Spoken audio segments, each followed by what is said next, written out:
Alright, so what I was saying is that this is a cap here. You want to keep it pretty flat on the top there. So when you have your water trickling through, basically we're just going to put this directly over that tube there, which is a downspout that goes inside there. And this basically creates the level. And I put a couple markings there, so that's pretty much the one at the lowest is the lowest mark, or the lowest level of water that we get in there. We can probably drop it down even further.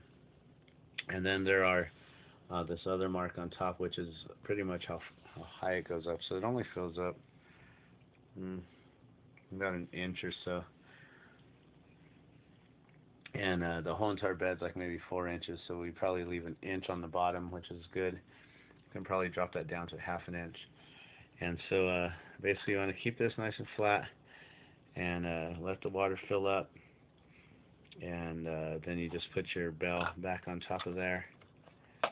And that should create the suction as soon as it fills itself back up. And so we'll be able to see that happening in just a moment. Should be reaching that level pretty soon.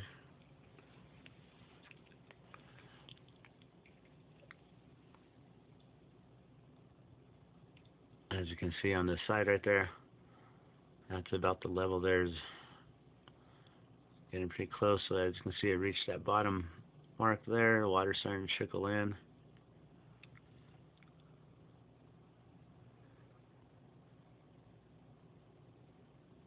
And eventually more water should start to flow in, and then it should create that vacuum.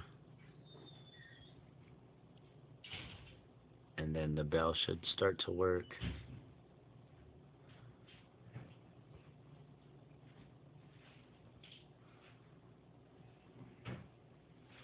Like I said, this one's pretty new, so sometimes we have to tinker with it a little bit.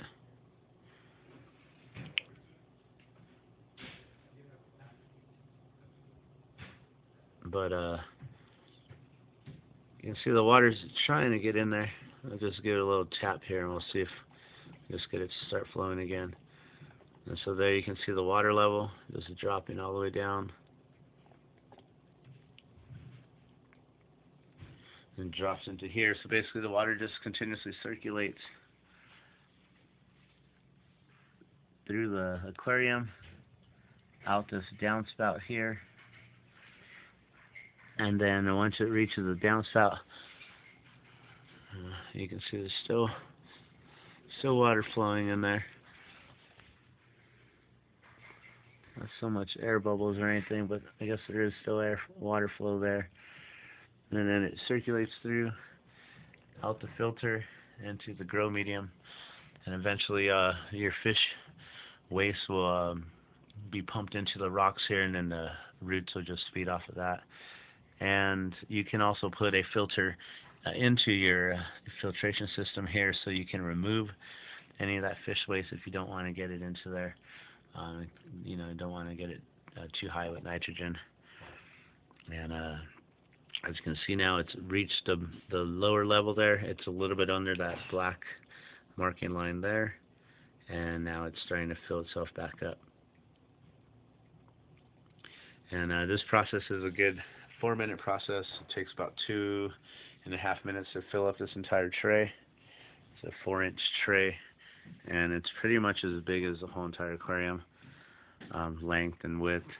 And then it takes about, I would say about a minute and a half to drain it entirely out.